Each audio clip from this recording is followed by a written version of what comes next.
começou o que já é comum na Colômbia e em alguns outros países, começou a perseguição ao Instituto Atlas, hein?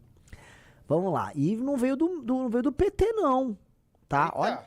Não veio do PT, não. Põe na tela. Cássio Nunes Marques, ministro nomeado pelo Bolsonaro, determina a suspensão de pesquisa que apontou queda de Flávio Bolsonaro. A divulgação do levantamento ocorreu após o vazamento de um áudio e uma conversa do senador pedindo dinheiro ao banqueiro Daniel Vocaro. O que acontece? A pesquisa Atlas, realmente a última que tinha saído, oficialmente aquela que me deu 7%, 6,9%, praticamente 7%, ela veio com alguns detalhes, tá? Na pesquisa, uma das perguntas que foi feita foi... eles passam o áudio do Flávio e perguntam o que acham do Flávio e tal, o que você acha que isso vai comprometer o senador. Pois bem, o Flávio, o Bolsonaro, primeiro pegou o famoso jornalista do Botox, Cláudio Dantas, ele... o Cláudio Dantas, todo botocudo, ele veio falar que a pesquisa estava enviesada, que ela estava fazendo a cabeça da pessoa que era pesquisada, porque ela passava o áudio do Flávio. E aí os bolsonaristas compraram essa tese, porque eles sabiam que viria uma pesquisa Atlas ruim para eles. Pois bem, vamos lá, vamos começar a responder aqui a turma do bolsonarismo e até essa ação muito mal feita e essa decisão horrível do Cássio Nunes Marques, tá? Pesquisas fazem esse tipo de sondagem aos montes. Várias pesquisas fazem avaliações de governo junto com a pesquisa presidencial.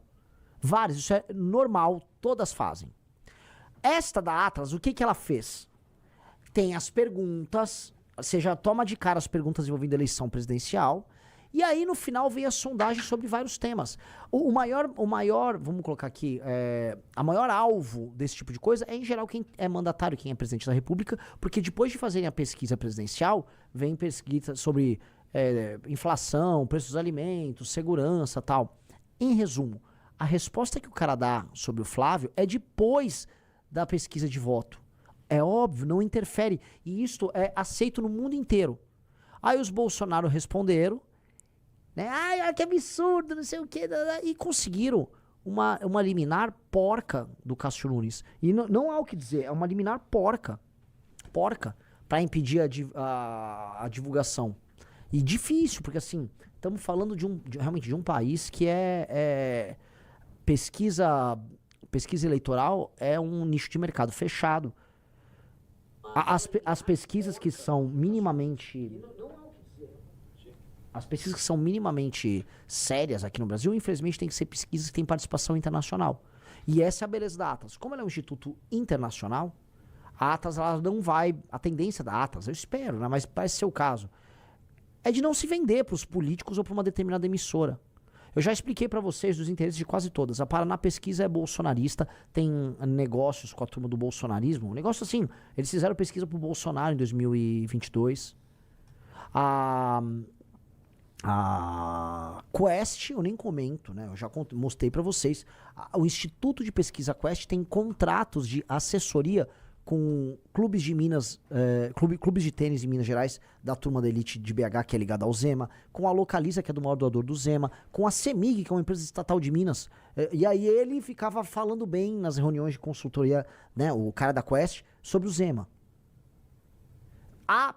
Antigamente tinha a famosa CNT Census, que era um instituto de pesquisa que fazia pesquisas enviesadas pro PT. Isso, o Vox Populi, você lembra do Vox Populi, Riso? Lembro. Era outro que fazia pesquisas pró-PT. Sumiu? Sumiu. Nunca mais ouvi falar do Vox Populi. Então, por que eu tô falando disso? Eu já confiava na Atlas antes de eu ser pré-candidato e confio hoje. E a Atlas costuma sofrer represálias e perseguições em vários países, especialmente países de terceiro mundo. Ela teve problema agora na Colômbia, vários lugares. Os caras querem impedir divulgação de Atlas, atacar Atlas. Atlas ela já virou um hit. Quase todos os lugares tem Atlas, a Atlas passa por perseguição. Like na live. Tá, então, esse é o patético cenário à disposição. Então, veja só, o presidente do TSE determinou nesta segunda-feira a retirada do conteúdo e a suspensão da divulgação da pesquisa da Atlas. A pesquisa apostou em maio queda de 5 pontos na intenção de votos. Com isso, apenas a empresa não poderá manter os dados... manter os dados em seus canais oficiais. A divulgação, levantamento, blá, blá, blá. Em resumo, a Atlas não pode divulgar no site oficial da Atlas a pesquisa, o que quer dizer absolutamente nada, só pra ficar claro. né? Também como é uma liminar não quer dizer nada. Mas denota já uma postura de gestão de crise de desespero da pré-campanha do senhor Flávio Bolsonaro. Flávio Bolsonaro tem uma pré-campanha horrenda. Eles estão gastando os rios de dinheiro nas viagens do Flávio Bolsonaro, naqueles eventos que custam fortuna. Cada evento ali é 1 milhão, 1,5 milhão, 2 milhões, 3 milhões. Fora que ele tem que voar de jatinho, a hora do jatinho é uma fortuna. Então é uma campanha muito cara, né? Ele já gastou, volta a colocar, o Flávio gastou milhões nessa campanha e ruim. E ela é ruim porque ela é ruim de nascença. Uma campanha que nasce ruim de nascença não tem muito o que se fazer. Ela nasce ruim porque o candidato é ruim, porque o candidato é envolvido em escândalos de corrupção, o candidato não tem proposta, foi um péssimo senador, foi um péssimo deputado estadual, então não há muito o que se esperar do senhor Flávio Bolsonaro. Tá? Então é natural que eles tenham que fazer uso desse subterfúgio. Mas isso, né, vamos lembrar, o Flávio é o candidato igual o Caneta Azul que avisou que não vai divulgar suas propostas porque vai perder voto. Tipo... Mas isso vai me abre espaço agora para uma outra discussão que eu acho importante, porque eu fui alvo de uma eu fui entrevistado, uma boa entrevista eu fiz para um jornalista, já ela vai sair. E quem é o marqueteiro? Eu falei, não existe marqueteiro no MBL. E não vejo com bom tom a ideia de algum pré-candidato nosso ter marqueteiro. E por quê? Eu acho que se você precisa de um marqueteiro para fazer a campanha, em essência, sua campanha é sobre mentira. Eu conheci marqueteiros, não é que são más pessoas, boas pessoas, pessoas lidas. Em geral, os marqueteiros têm cultura, são inteligentes. Agora, se você, como pré-candidato, você precisa de um marqueteiro para te falar o que você tem a dizer, significa que você não é um candidato a nada. Significa que você não tem um projeto para o Brasil. Veja, qual é a função da minha pré-candidatura? Em última instância, ganhar a eleição? Lógico. Mas eu tenho que ganhar para implementar a minha agenda. E é uma agenda de Brasil que tem livros publicados. Então, minha função é divulgar uma agenda política de Brasil da melhor maneira possível, pagando o preço por coisas que o cidadão eventualmente não vai concordar.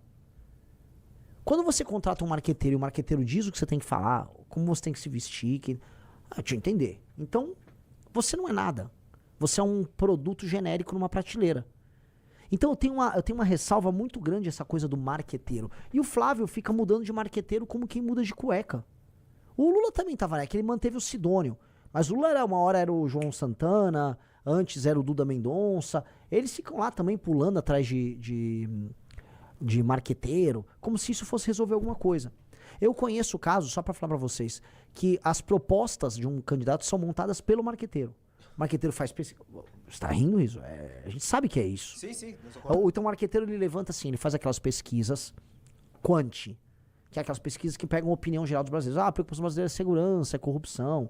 Aí ele vai lá e cria umas propostas lá sobre segurança e educação. E aí depois ele faz a quali, que aí ele bota um grupo de pessoas que se chama Focus Group dentro de uma sala. E aí eles botam vídeos e ficam discutindo sobre as preocupações daquele perfil eleitoral para ter conclusões. E aí ele cria as propostas do candidato e a campanha do candidato. É por isso que as campanhas dos candidatos são todas absolutamente genéricas.